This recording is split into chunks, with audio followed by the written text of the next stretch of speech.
They think forgiveness is soft, easy, clean, like saying a few words and moving on. They don't tell you what it costs. They don't tell you that sometimes forgiving someone doesn't heal you. Sometimes it breaks you open. Sometimes it destroys the version of you that survived by holding on. This is a story about a father who believed that, a man who thought forgiveness would ruin him, and the son he let go of, long before he understood what he was losing. Robert Miller never moved the chair. It sat at the end of the dining table, empty, dusty, waiting. 7 years. 7 years of dinners eaten in silence. 7 years of setting one plate instead of two. 7 years of pretending the chair didn't matter. But every night, his eyes drifted to it, because that chair belonged to his son. And no matter how much time passed, empty space has a way of speaking. Robert was 71 years old now. His hands shook more than they used to. His knees complained every time he stood, and the house felt larger than it should have. Too quiet, too still. The kind of quiet that presses against your chest. He told himself this was peace, but deep down, he knew better. The phone rang once that evening. Robert stared at it from across the room. The screen lit up. A name he hadn't allowed himself to say out loud in years. Michael. He didn't answer. He never did. The ringing stopped, and with it, something inside Robert tightened. He told himself the same thing he always did. If I forgive him, I lose. If I forgive him, I admit I was wrong. If I forgive him, everything I built collapses. So he sat there, alone, listening to the clock count time he could never get back. There was a time when the house didn't feel like this, when laughter bounced off the walls, when shoes were kicked off at the door, when Sunday mornings smelled like coffee and burnt toast. Michael used to sit right there, across from him, young, curious, always asking questions. Robert used to be proud of that. He thought curiosity meant strength, until it challenged him. Michael was 30 when everything changed. 30 years old, old enough to know who he was, old enough to fall in love. He came home one evening and stood in the kitchen, hands in his pockets. "Dad," he said, "I need to tell you something." Robert Better looked up. "I met someone." The air shifted. "She's important to me." That made Robert look up, and when Michael said her name, the future Robert had imagined cracked quietly in half. Her name was Lena. She wasn't from their background, didn't grow up the way Michael did, didn't understand the traditions Robert had spent his life protecting. She was kind. That part was obvious. She spoke gently, listened carefully, never raised her voice. But she didn't belong to Robert's world. And to Robert, that mattered more than love. When Michael said he wanted to marry her, the room went cold. "This isn't what we planned," Robert said. Michael didn't raise his voice. "I didn't plan my life around your fear, Dad." That sentence stayed with Robert. It burned. "You're choosing her over your family," Robert said. Michael swallowed hard. "I'm choosing the life I want to live." And just like that, the line was drawn. Robert stood up. His hands were shaking. "If you walk out that door with her," he said, "don't come back." The words landed heavier than he expected. "I won't forgive this." Michael stared at him, not angry, not shouting, just hurt, a deep, quiet kind of hurt. "Then I guess this is goodbye," Michael said. He picked up his jacket, opened the door. and left. No shouting, no slammed doors, just silence, the worst kind. At first, Robert felt justified. He told himself Michael would come back, that love would fade, that pride would bend. He waited. Days turned into weeks, weeks into months. Birthdays passed, holidays came and went. One chair stayed empty. But Robert told himself he was right. Rightness became his companion, and it was a lonely one. Friends stopped asking about Michael. Neighbors stopped bringing it up. Life went on, just without laughter. Sometimes, late at night, Robert imagined footsteps in the hallway. He would sit up in bed, heart racing, then remember. No one was coming home. The letter arrived on an ordinary afternoon. Plain envelope, no return address. Robert almost threw it away. Almost. Something about the handwriting stopped him. Careful, familiar. Inside was a single page, short. Dad, I don't know if you'll read this. I just wanted you to know I hope you're okay. Lena and I had a son. His name is Ethan. He has your eyes. Michael. Robert sat down slowly. A grandson. The word felt dangerous. He pictured a small boy laughing, running, calling someone else. Grandpa.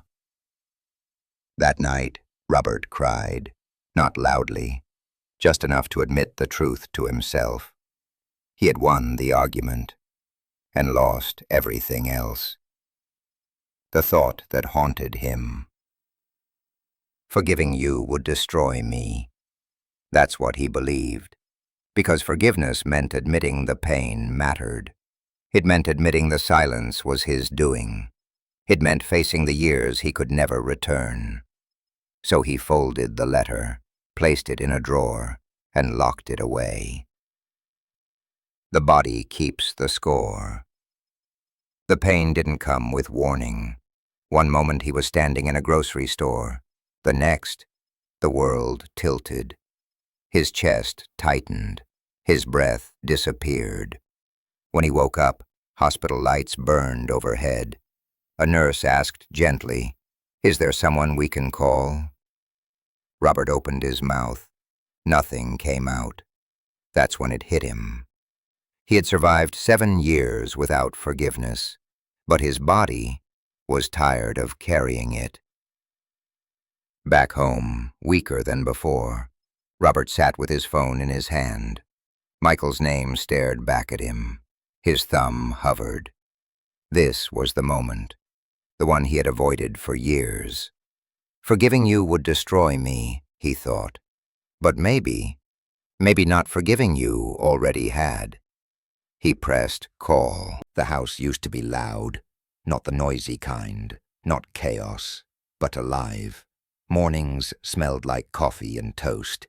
Evenings carried the sound of the TV playing too loud, and someone laughing from the kitchen. Now, the house only breathed. Robert Miller sat at the dining table alone, the same table he and his wife had picked out 25 years ago. Solid oak, heavy, meant to last. It still did. But the people didn't. Robert stared at the chair across from him. Empty.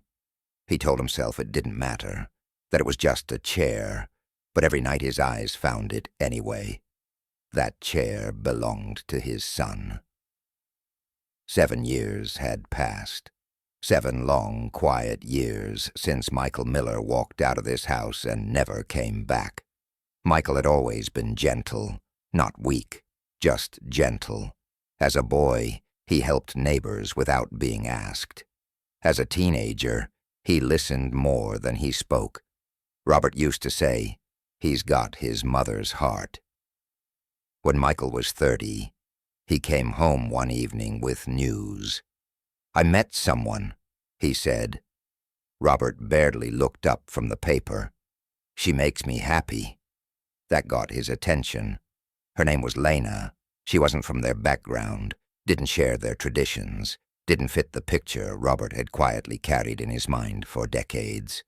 She was kind, respectful, soft-spoken, but different. And to Robert, different felt dangerous.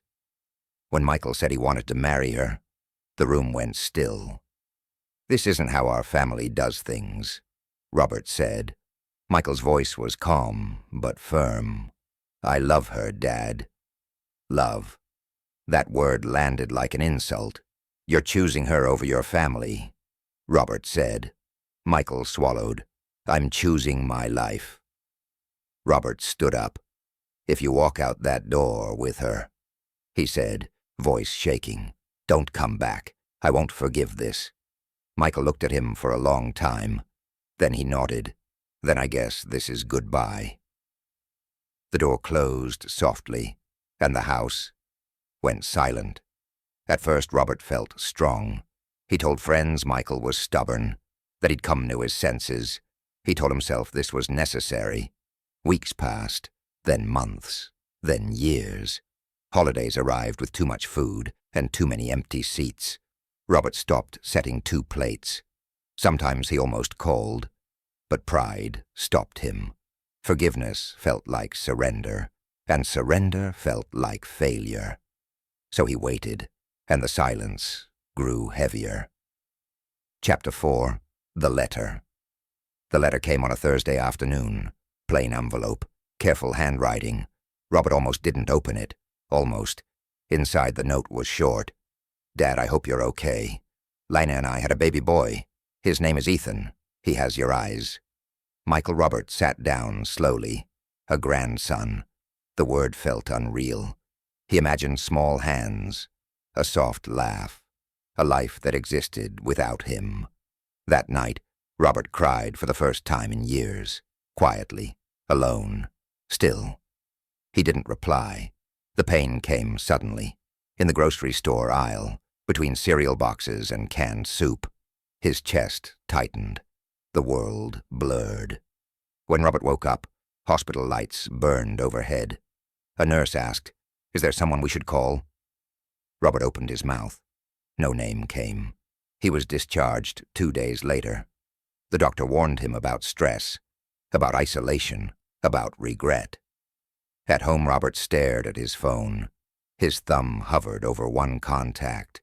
Then he pressed call. Michael arrived the next morning. He looked older, tired, but still gentle. They stood in the doorway like strangers. "I heard you were sick," Michael said. Robert nodded. "I'm still here." Michael smiled faintly. "I'm glad." They talked about small things, the weather, the neighborhood, everything except the years they lost. When Michael stood to leave, Robert felt something tighten in his chest.